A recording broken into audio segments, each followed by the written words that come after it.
Assalamualaikum warahmatullahi wabarakatuh. Waalaikumsalam warahmatullahi wabarakatuh. Alhamdulillahirabbil alamin wa bihi nasta'inu ala umuri dunya waddin.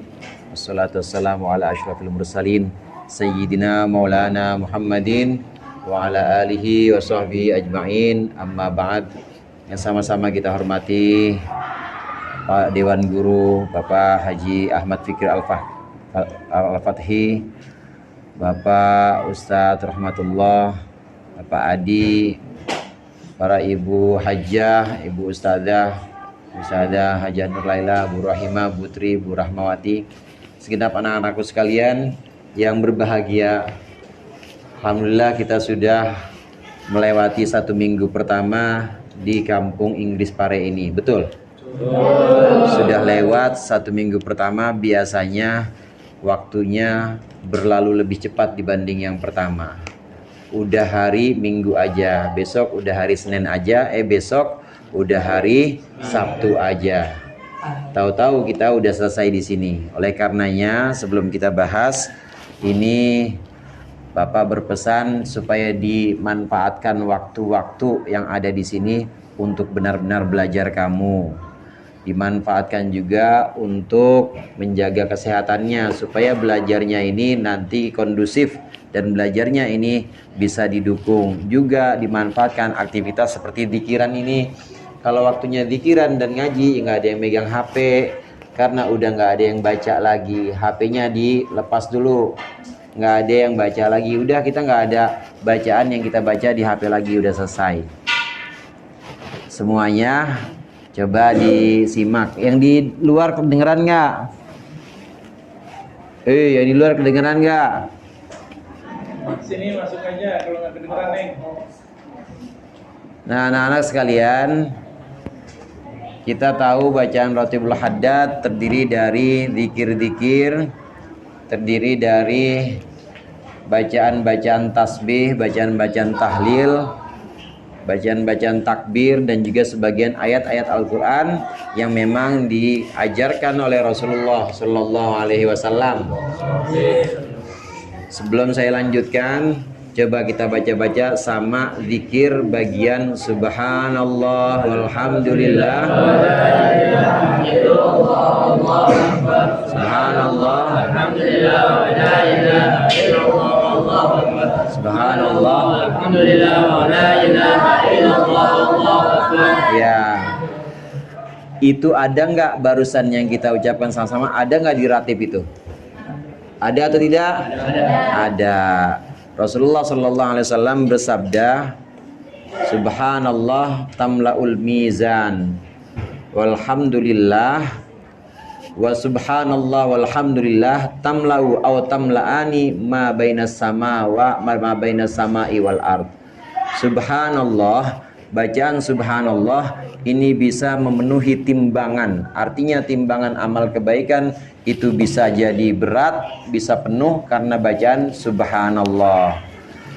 Bacaan subhanallah ini artinya, saya yakin kalian semua udah tahu apa artinya subhanallah.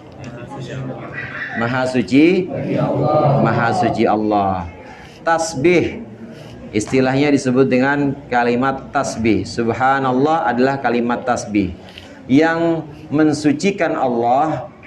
Kita sebagai manusia, sebagai orang-orang muslim, orang-orang yang beriman, mensucikan Allah dengan ucapan subhanallah. Tapi sebenarnya bukan hanya manusia yang bertasbih. Kira-kira yang bertasbih selain manusia itu siapa menurut kamu? Malaikat. Selain manusia dan malaikat, apalagi yang bertasbih? Apa? Tumbuhan. Selain manusia, malaikat, tumbuhan, apalagi kira-kira? Hewan. Bahkan semua yang ada di langit dan bumi ini bertasbih. Bertasbih mensucikan Allah. Hanya saja kita nggak paham tasbihnya hewan bagaimana, bacaan subhanallahnya binatang bagaimana, kita nggak paham. Kita nggak paham bagaimana bacaan tasbihnya air, bagaimana bacaan tasbihnya angin, kita nggak paham. tanah, bumi, gunung-gunung itu semua bertasbih mensucikan Allah. Semuanya mensucikan Allah. Tapi dengan bahasa yang kita tidak bisa pahami, dengan bahasa yang berbeda, yaitu bahasa khusus, bahasa mereka. Nah, anak-anak sekalian, ini bisa kita yakini dengan cara analogi atau dengan cara satu perbandingan perumpamaan. Bahasa itu ada bahasa yang disebut dengan bahasa lisan, sebagaimana yang dipakai oleh kalian, dipakai sama Bapak sedang menyampaikan ini, namanya bahasa lisan. Bahasa apa? Bahasa lisan. Ada yang disebut dengan tasbih. Tasbihnya itu tasbih lisan. Tasbihnya itu tasbih qauli, tasbih yang berupa ucapan.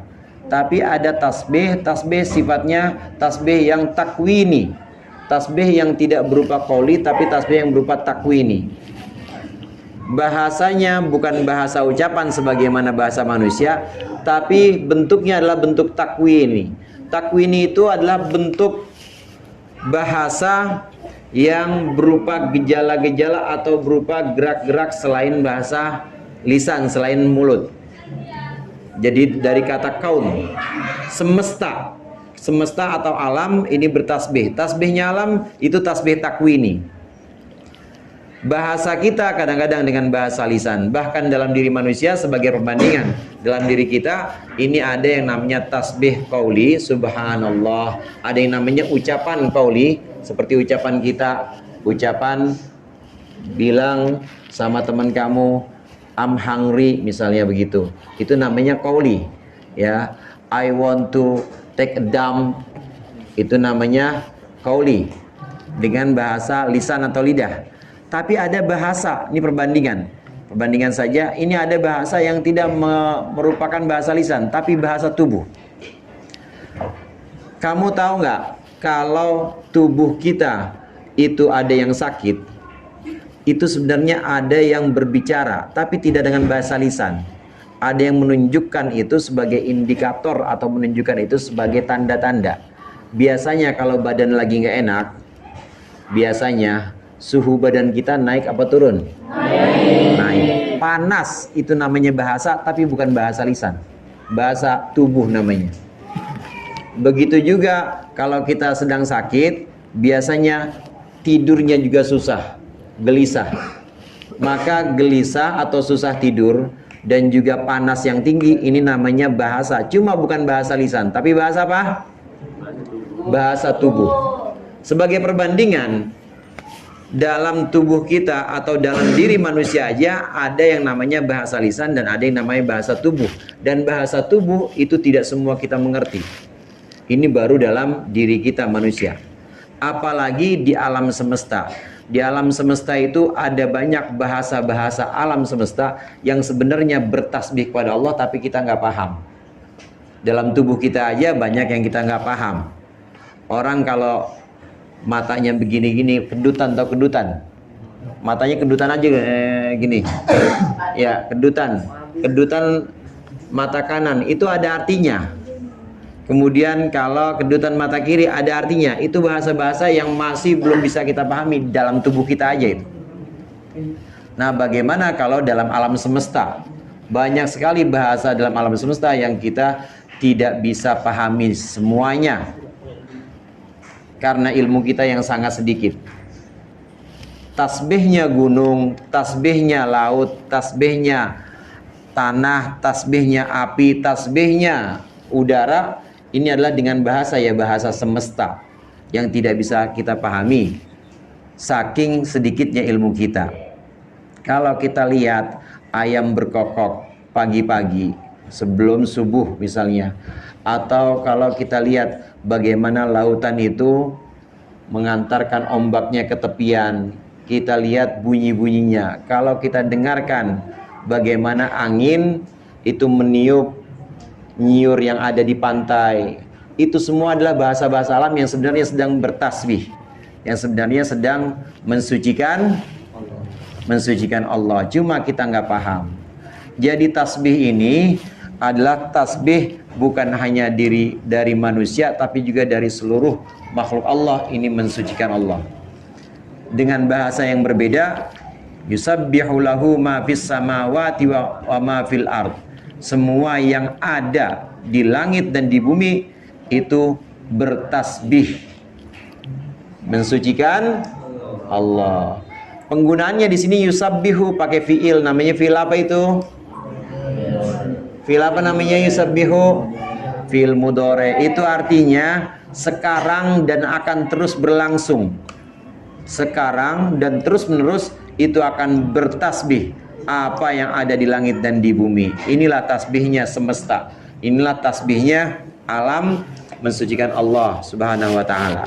Nah, adapun tasbihnya kita secara lisan subhanallah atau subhanallah bihamdi, ini timbangannya sebagai timbangan pahala kebaikan, ini tamlaul mizan. Ini bisa memenuhi timbangan yang disebut dengan neraca amal, itu sangat besar. Nanti kalau kamu nanti di akhirat, ya, sesuai dengan riwayat-riwayat yang kita terima, timbangan yang namanya mizan itu besar. Jadi nggak kayak timbangan kiloan daging yang ada di pasar, enggak, lebih besar.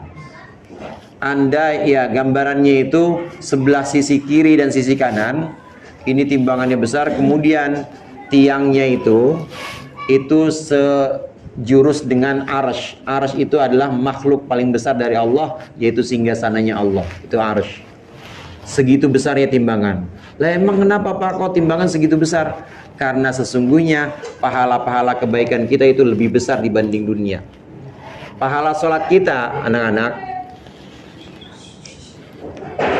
apalagi sholat fajar. Mana orangnya?